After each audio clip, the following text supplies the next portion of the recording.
Alright, so ladies and gentlemen, welcome to a very special video this time. Um, I wanted to kind of make a little bit of a, well, not much of a review, but a little bit of a, I guess, my thoughts and a little bit of an analysis of something pretty big that happened recently. So as you guys know, I'm a big fan of professional wrestling. Right now, the big thing that happened, of course, is Elimination Chamber, and that was John Cena's heel turn. And I thought that maybe I could explain this in a video where it's easily digestible, easily kind of watched by anybody, whether you're a hardcore fan, whether you're a person that just got into this, or whether you haven't seen wrestling at all, and you're just kind of looking around to see, like, what is this? Well, why is John Cena being a bad guy such a big deal all of a sudden? So here I want to try and cover that, try and give you kind of a perspective from someone who's been at this for such a long time, and give you a perspective kind of why it's such a big deal, essentially. So to start this off, essentially, all you need to know, the first things first, all you need to know is John Cena, he's, of course, considered to be one of the greatest of all time. I mean, people who have never heard of wrestling have heard of John Cena. People who go watch movies have heard of John Cena. You, if you're here and you've never heard of wrestling, you've never liked wrestling, never really considered it a thing that you wanted to watch or anything, you've probably heard of John Cena. We all know the meme. You can't see him. We all know the movies, Peacemaker, TV shows, all that stuff. What you need to know in terms of the context of professional wrestling is John Cena he's Superman. He literally is. He's Superman. He's Captain America. He is the ultimate symbol of goodness. He is the ultimate good guy. Whenever there is a bad guy that needs a hero to take down, Cena 90% of the time is the guy. This whole, I guess, like superhero Superman type thing started back in the day, I want to say around 2005, 2006. I might have my years wrong here, but the hardcore people will correct me, I guess, on this. Essentially, ever since then, the company has seen him as the top guy. He's the face of the company. He's the guy that moves the tickets.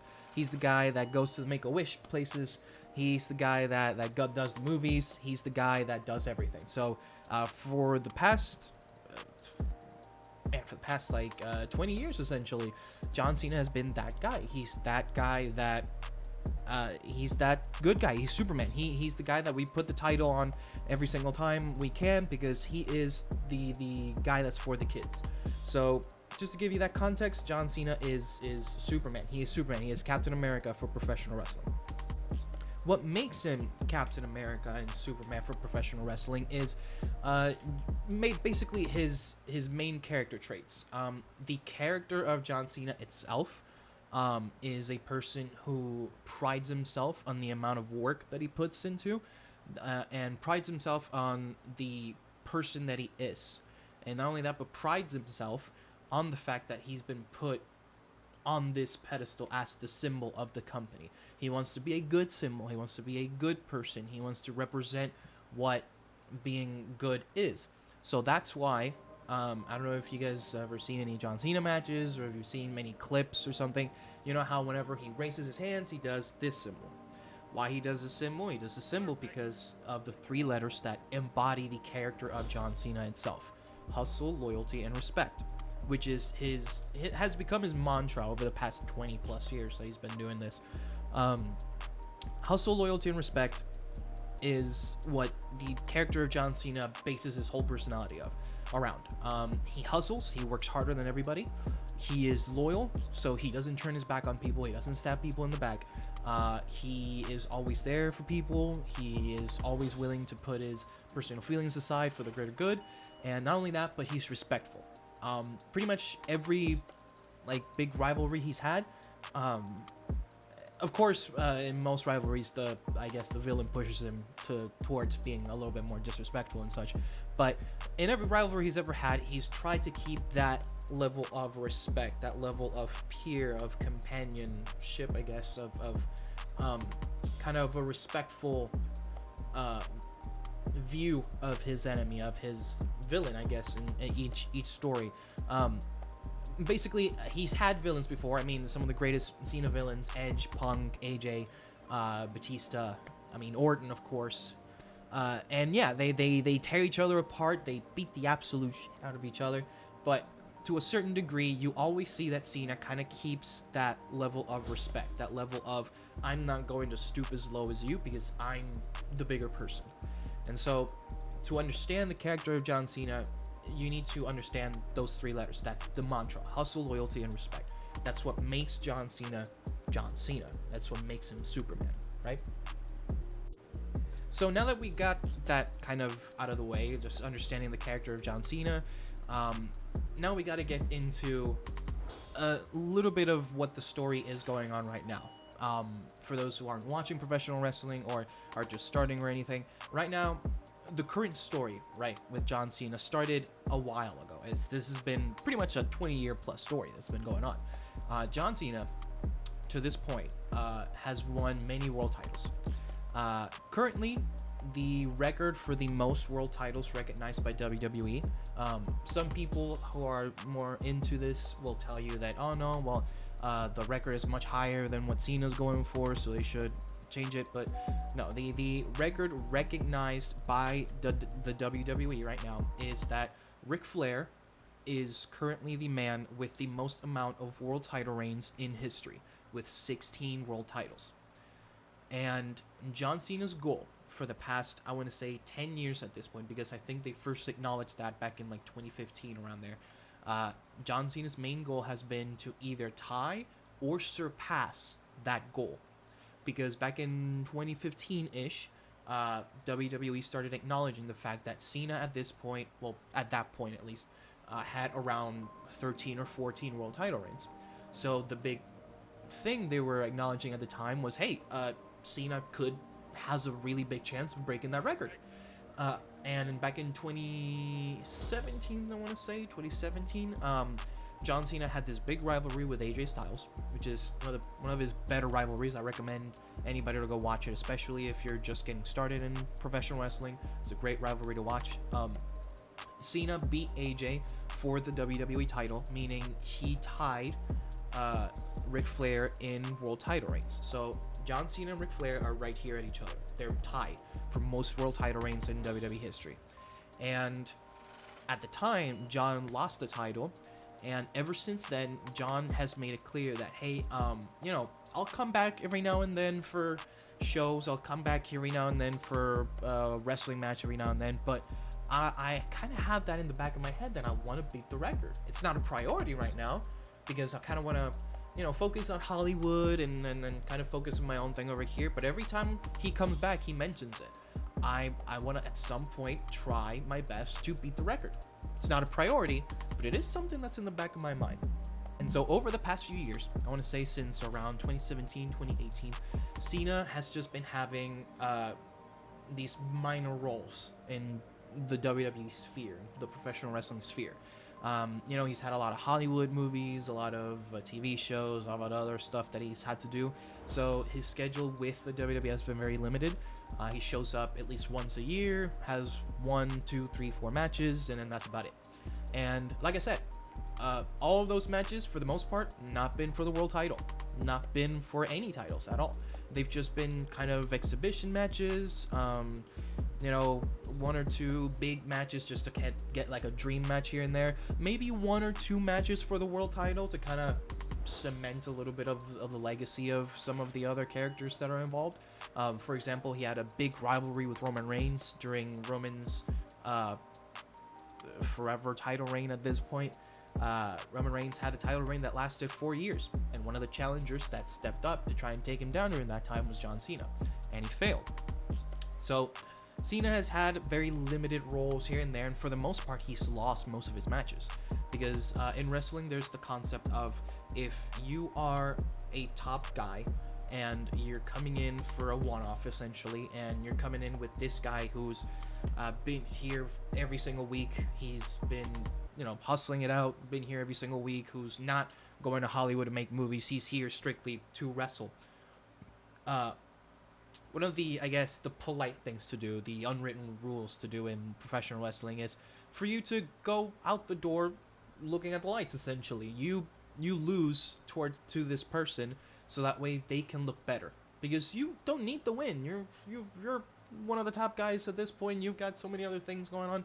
You don't need to win. So Cena put over AJ Styles very highly. Cena put over Roman. Cena would put over Austin Theory at WrestleMania. I mean, he lost to a lot of people in trying to build those people up because a win against John Cena really makes most people think, hey, like, this guy's to be taken seriously. So, point of the matter is, Cena has the 17th title reign is not a priority right now. You know, it's all about showing up every now and then, making some appearances, and just helping the young talent get over, helping the young talent kind of make it to that top level by having interactions with them and losing a couple matches against them. And this is where we get to today, to now. So Cena at the Royal Rumble a month ago, a couple of weeks before the Rumble, he promised this is going to be my retirement year, and I'm going to make the most of it. I'm going to show up as much as possible. I'm going to wrestle as much as possible, and not only am I going to wrestle as much as possible, but I am going to main event WrestleMania, and I'm going to do everything in my power to do so. It's my last WrestleMania, and I'm going to make it the most memorable one. John Cena hasn't main evented a WrestleMania since 2013 against The Rock. And just like explained before, he's not had that many appearances. It's been sporadic appearances to just help the young guys, and that's about it. Now, it's his final year. It's his retirement tour. So he comes out at press conferences and he says, hey, I'm going to take this year seriously. This year is for real. I'm not going to just show up at a one-off. I'm not just going to show up to help the young guys. No, this year I'm here for me. This year I'm going to show up a lot more. I'm going to work a lot harder. I'm going to show up at every show I can. And not only that, but I'm going to main event WrestleMania. I'm going to make it my goal. One last main event of WrestleMania. And the first stop towards that is the Royal Rumble. So Cena promises he's going to win the Royal Rumble. He's going to do this, and he's going to main event WrestleMania. John Cena does not win the Royal Rumble. This year, the Royal Rumble was won by one Jey Uso, which is another topic for another time that I want to cover. But he lost to Jey Uso, and at the press conference after the show, which they always have, and I recommend, especially if you're new to this, to stick around and watch those press conferences, because a lot of the time they give you more insight into people's characters and what they're trying to do and stuff. Cena comes out, and in a very not like him type move, he talks in a very almost like a very not, it's just, he talks in out of place tone and out of place words that he says. He mentions how this retirement tour is very special to him, and he's trying his best to show up as much as possible and stuff like that. But then he goes on and he says, for the next month, I'm not going to show up. Just going to warn you guys, I'm not going to show up. I have a movie I have to film over at Budapest, and I just can't be here. That's just how it is. And not only that, but he goes ahead and he says that he's been working so hard for this company, and he feels that for the past 20 years, he's worked his ass off for this company, and he feels like he has earned the place to be able to say, for the Elimination Chamber next month, I declare myself for the match. I know that I'm not participating in any qualifying matches. I know that not everybody's going to be happy with that decision, because everyone else, every other wrestler has to qualify for that in matches, but I'm not going to do that. I think I deserve it because I've been here for so long and I've worked this hard. And not only that, but one of the things that he says that was very, very, very clear was, I think I should main event WrestleMania because it's what's best for business. And if you've been watching this for a long time, you know that that's a really important quote. That's a very deep quote in terms of not just WWE like lore, I guess, but just wrestling lore in general. For those of you watching who don't really know that much, what's best for business, or just best for business, has become a quote ingrained in professional wrestling. It's usually a quote used to justify very shady, corporate, very just bad guy stuff, essentially. And it's not just used in storyline context for characters, but it's also used in real context too. Just, I mean, any kind of shady corporate thing that a company does, usually they'll justify it with either exactly that, or they'll use some kind of mixed wording, but it implies the same thing. It's best for business, not for the fans, not for people. It's best for business, best for us. And John used that phrase at the Rumble press conference, so that immediately started jumping red flags. People are like, oh, it's kind of weird, but I mean, hey, John's done something similar before in the past, and he's never turned, so who cares? It's just, as John Cena being John Cena, flexing his political power backstage. He inserted himself in the chamber, and that's it. And so that's one step. So one of the big things heading into the chamber was the fact that all the other guys in the match, Damian Priest, Seth Rollins, Punk, Logan Paul, and Drew McIntyre, they all had qualifying matches beforehand. They all had matches where they had to earn their spot in the chamber. They had to work for their spot in the chamber. And John Cena just came in during a press conference, said, I'm John Cena, and I want to be in the chamber. And that's it. He didn't go out and have a match. He didn't go out and do promos. On the contrary, he went on the press conference and straight up said, I'm going to be in the chamber, number one, and that's just a given because I'm John fucking Cena. And number two, I'm going to be in Budapest filming a movie, so I'm not even going to show up for the next month heading into the chamber. So anybody who wants to say anything about me, anybody who wants to talk shit about me, I'm going to give you a month to do whatever you want, because I'm just not even going to bother responding because I'm not going to be here. To me, at least, that shows, number one, an incredible lack of respect towards your peers, towards your opponents, because you literally just came out and said, I don't want to work as hard as them, so I'm not even going to bother, and I'm just going to get to the finish line immediately, because who cares? And number two, I'm not even going to be here to address the other competitors. I'm just going to go. I'm just going to leave. Right there, John Cena showed an incredible lack of respect and hustle. He didn't work as hard as the other guys to get into the match. He didn't hustle as much as the other guys to get into the match. Not only that, but he didn't respect the other guys enough to actually acknowledge them heading towards the pay-per-view. He didn't even bother showing up. He didn't even bother to put out a tweet talking about the other competitors or anything like that. The other competitors in the match showed up pretty much every week and addressed the fact that they're in the chamber and all that stuff. And all of them, for the most part, Drew McIntyre and CM Punk would constantly call out Cena on his hypocrisy. Hey, you talk so much about hustle, loyalty, respect. Where are you? Where you at? Why aren't you here? Why aren't you here talking to us? Why aren't you here with us promoting the show? Why aren't you here showing us respect? Why aren't you here hustling with us? Why aren't you here working for this? He never showed up. So that shows an incredible lack of hustle. It shows an incredible lack of respect.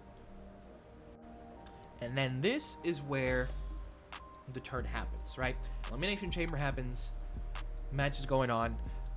Throughout the match, John kind of has these moments where he just looks odd. I don't know how to explain it, but it just looks kind of odd. But like the moment that solidified that this was a different John Cena was the ending of the match. It was down to Punk and John Cena, which by the way is like my childhood. Like I felt like I was 11 years old again. Punk and John Cena, finalists in the match. They're about to get it on. And Seth Rollins, who was just eliminated, has just had a huge rivalry with CM Punk, which is another topic in a conversation, over the past year. And they hate each other to like crazy levels. So before Seth leaves the chamber because he's already eliminated, he hits his finisher, which is the curb stomp, on CM Punk while he's battling John Cena, giving John Cena the edge. Now, this is where I guess you could say character growth, or not even character growth, just character deception, or dissension. I forgot the word. Character dissension comes in because the old John Cena, the John Cena from our childhoods, those that grew up with it, wouldn't have done what he did, which was take advantage of the situation, put CM Punk in his submission maneuver, which is called the STF, and essentially make CM Punk pass out, taking advantage of the fact that Seth Rollins had attacked him beforehand. he took advantage of a weakened opponent, and instead of giving him a shot to be able to fight back, which is the honorable thing, the Superman thing, he took advantage of a downed opponent and beat him down further, and then took all the glory, which is a very villain thing to do. The old John Cena wouldn't have done that. The old John Cena would have chastised Seth Rollins for what he did. Like, hey, dude, what the fuck's wrong with you, man? And then he would have probably given CM Punk a minute to gather himself so it could be a fair fight. This John Cena, though, he didn't do that. This John Cena, as soon as he saw Punk down, he immediately ran over to that man, grabbed him by the leg, put him in a submission. He knew that Punk wasn't going to respond, because Punk was knocked the fuck out after Seth hit him with the curb stomp. He stomped his head on the floor of the fucking cage. So immediately, he grabs him, put him in the submission, and he knew Punk wasn't going to respond, so he's just, alright, that's it. And then the referee called it. And John Cena, with such a believing he's the superhero, believing he's Superman, he celebrates with the crowd, he celebrates with everybody. Out comes Cody Rhodes to make the match official. Cody Rhodes versus John Cena at WrestleMania is gonna be crazy, blah blah blah, everything is good, everything is great. But then The Rock comes out, of course. He's over the past few weeks, for those who don't know or just getting into this, for the past few weeks, the story with Cody Rhodes and The Rock has been that Cody Rhodes won at WrestleMania last year, and he's been champion for about a year now. And Cody Rhodes is the new John Cena, essentially. He's the new John Cena. He's the new Superman. He is patriotic. He wears the American colors all the time. He's literally called the American Nightmare. He goes out and does Make-A-Wish things for kids. He signs weight bells in the crowds. He's out there kissing babies in the crowds. He's the closest thing to the president of wrestling you can get. Like, he is Superman right now. Actually, he's kind of Homelander, but if he wasn't a piece of shit. So the thing with The Rock and Cody is The Rock, ever since the TKO merger with UFC, The Rock is a member of the board now. So he partially owns WWE. So The Rock comes out, and The Rock has created this character called the Final Boss, where he presents himself on TV as a character that is the head of the board in WWE, and he is an authority figure, and he does what he wants when he wants with whoever he wants. He has no regard for anybody. He has no regard for the audience. He has no regard for anybody. All he cares about is that things go his way, which is the character that he's created here. So Cody Rhodes has been champion for the past year, and he's a man of the people. He is the man of the people. He is the champion of the people. And The Rock, the Final Boss character, he is okay with this, but he wants something more from Cody. He wants Cody to be his champion. He wants Cody to be his corporate champion. In a mirror situation as when The Rock did it in the 90s, when he aligned himself with Vince McMahon and the corporation to become the corporate champion, The Rock now wants Cody to do that. He wants Cody to become a corporate champion. He wants Cody to become his champion. He promises the world to Cody. He tells Cody, I'm going to put you in movies. Look at the favors I've already done for other people. I'll put you in movies. I'll put you in TV shows. I'll put you in Saturday Night Live. I'll put you in every single opportunity you could possibly imagine. You are going to win so much money, and you're going to become invincible. I am going to protect you with everything and everyone that I have, because you are going to be my champion. You're not just representing the company at this point. You're representing the board. You're representing me. And so he is asking Cody Rhodes to become this shell of himself, essentially, to sell his soul to The Rock, so that The Rock can finally have this grip on the company that he has been wanting to have for the past year. Cody comes out and he tells him, no, I don't want this. In Cody's words, go fuck yourself. So The Rock, he's like, well, okay, I guess that's how you want it. And here's when I want to stop it right here so we can discuss some of the things that were going on at the time, I guess. The big theory going on, including something that I thought was going to happen, was that CM Punk was going to be the one to join The Rock, because CM Punk had teased a couple of things, and not only that, but he had told Cody to say no the last week on SmackDown and stuff like that. But something that I never thought was gonna happen, something that I never thought I expected, was The Rock. He he's in shock. Cody Rhodes just told him, hey, go fuck yourself, essentially. That's literally what he said. And John Cena, he's ecstatic. He's like, hell yeah, you chose the people, you chose to stand up for yourself, you chose to stand up for what you believe in, and that's awesome, that's amazing. So the two Supermen, they see each other.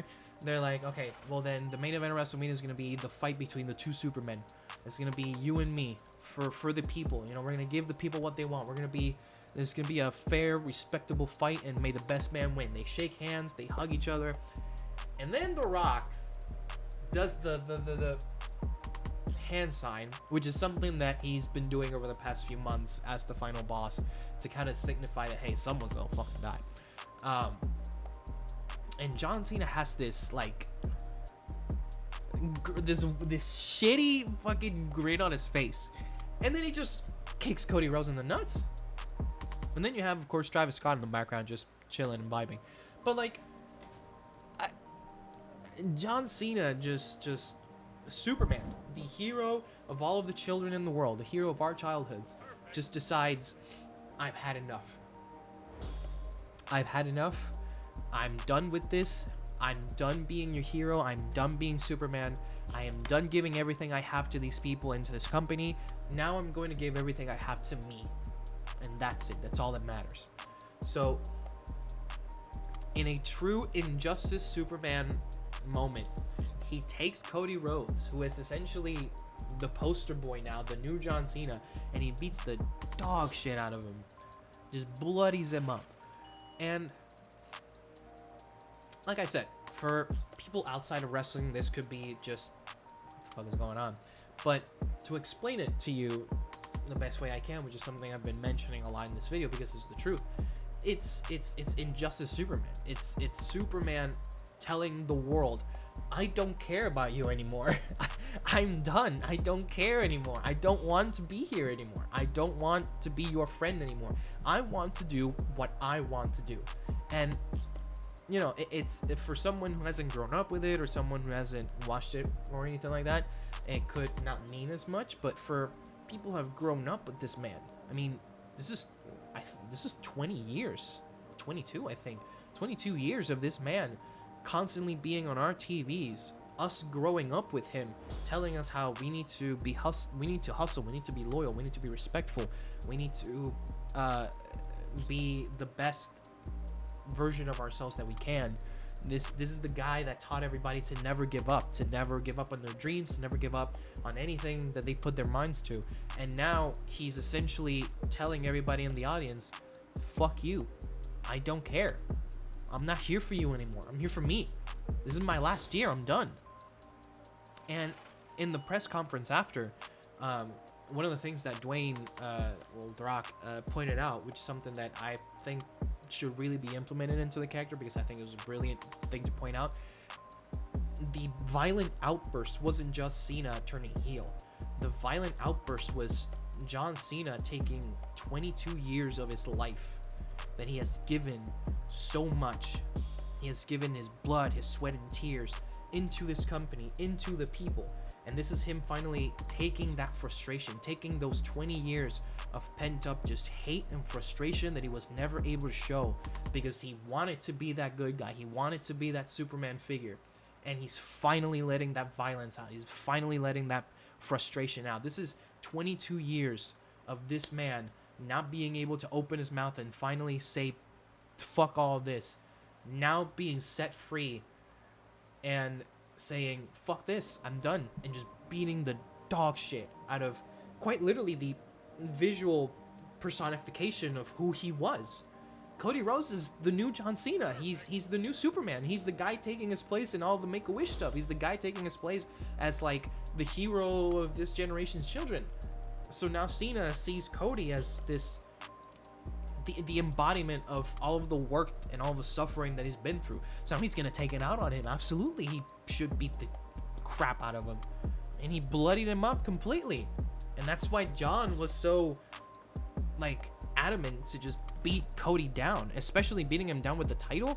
Like, yeah, that's John Cena seeing the representation of this person that he doesn't want to be anymore and just beating it down. It's almost like this new John Cena is killing the old John Cena down. He's putting the old John Cena down. And to break the hearts out of every single children from the Ruthless Aggression era, it's this new John Cena putting down our childhood hero. He's putting him down for good. I'm done with this. It's John Cena putting down his old version of himself, the old him, putting him down for good. He's done. And with this comes the final letter in John Cena's mantra: loyalty. John Cena has no hustle. John Cena has no respect. And now he has no loyalty to anyone.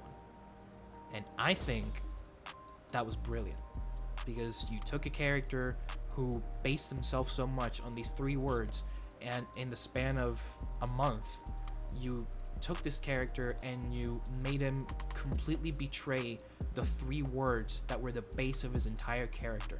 And now he's completely shaken up the world of professional wrestling. Not only that, but he's completely been reborn as whatever he's going to be now. And I think that's absolutely brilliant. So, if you like this video, if you like the little breakdown that I just did, let me know by clicking the like button. If you have any theories as to like what else they're going to do with this John Cena character, what you want them to do with this new Cena character, let me know in the comments.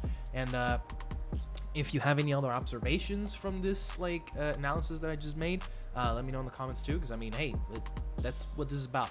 It was just analyzing, finding the little things that we wouldn't see before or anything like that. Yeah, thank you very much for watching, and hope you guys have a good one.